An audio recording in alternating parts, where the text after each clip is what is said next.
Today we're going to be looking at the Amazon Fire TV Stick. This is Amazon's latest entry into the TV device market and competes directly with the Roku streaming stick and the Chromecast. The device itself is rather simple. It's a little larger than a regular sized USB stick, has a full-size HDMI port on one end and a micro USB power port on its right edge. Setting the device up is extremely easy. You can plug the stick into any one of your TV's HDMI ports. Now Amazon also thoughtfully provides an HDMI extension cable in case you have very little space behind your TV or if your TV is mounted to the wall. Next, the device needs power. This can be done in one of two ways. You can either plug it in directly to the USB port on your TV or use the provided AC wall adapter to plug the device into AC power from a wall outlet. Now turn your TV on, select the HDMI source the Fire TV stick is connected to, and you'll notice that the device boots up and searches for Wi-Fi networks. You can now log in and connect to your Wi-Fi network. It then automatically updates its software and allows you to sign in with your Amazon sign-in information. Next, it takes you through a short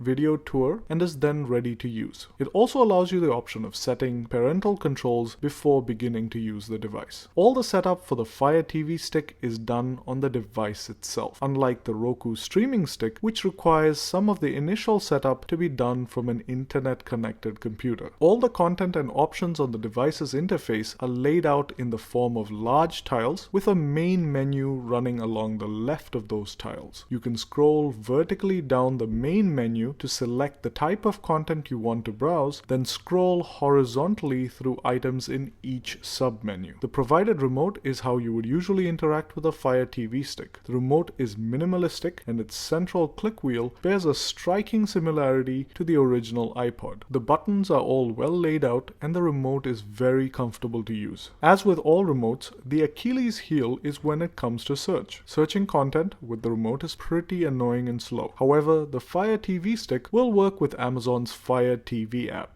The app connects very easily to your device and makes scrolling and searching much easier. The app's voice search function works very well and makes searching content even easier. The app is also surprisingly very responsive and rarely hangs or has any glitches. Amazon seemed to have put quite a bit of effort into getting this right. Now, as with the Roku streaming stick, the Fire TV stick is not a replacement for your cable TV connection. It's designed to be an easy way to access online content through a user-friendly interface on your TV. The Fire TV stick has mainly been aimed at existing Amazon Prime customers who have a massive collection of free digital content. It makes access to all your favorite Amazon Prime content much easier and plays it back in full HD quality on your TV. Now, if you're not an Amazon Prime customer, you can always rent or buy content directly from the device. The most popular apps for video streaming, such as YouTube, Netflix, and Hulu, are also available, and these apps can be added to your device from the apps menu. The Netflix app works very well and is really easy to play back, forward, or rewind through content, as you can see here. The YouTube app works flawlessly and the playback quality is excellent, as you can see from this clip. In addition to the popular apps, there's a whole host of apps in areas ranging from education to entertainment and games. The app selection isn't as large as the Roku's, and many of the bigger games haven't made it to the App Store yet. However, the Fire TV stick is a relatively new device, and Amazon's App Store seems to be expanding pretty quickly. The TV stick is also compatible with Amazon's Fire game controller, which is sold separately. You can also watch news clips and even live news streams from apps such as the CBS app, and when it comes to renting movies, the experience is extremely pleasant. You can browse movies, watch trailers, check out alternatives, and then either rent or buy the movie with very little effort. So in terms of content, you'll never run out of stuff to watch or do. The Fire TV stick is also surprisingly very responsive, and it almost never lags or hangs when scrolling through content or buffering videos. There's also a pretty extensive settings menu with a whole lot of options you can customize. customize. So one of the questions we often get is, should I get this, the Chromecast, or the Roku streaming stick? First off, the Chromecast is very different from both the Fire TV stick and the Roku streaming stick. The Chromecast is mainly meant to be more of a screen mirroring device, while the other two are media streaming devices. So comparing this device to the Chromecast is like comparing apples to oranges. However, when it comes to the Roku streaming stick, we recommend the Fire TV stick instead. The Fire TV stick is easier to set up, is more responsive, and has a much better smartphone remote app than Roku's. So our overall thoughts: the Fire TV stick is a well-designed device with a slick, simple, responsive interface that makes browsing online content on a TV much easier. Now, if you own an Amazon Fire TV stick, please feel free to share your experience in the comments below. And also feel free to check out our review of the Roku streaming stick. If this video was useful, please like this video and subscribe to stay tuned for more reviews. Thanks for watching.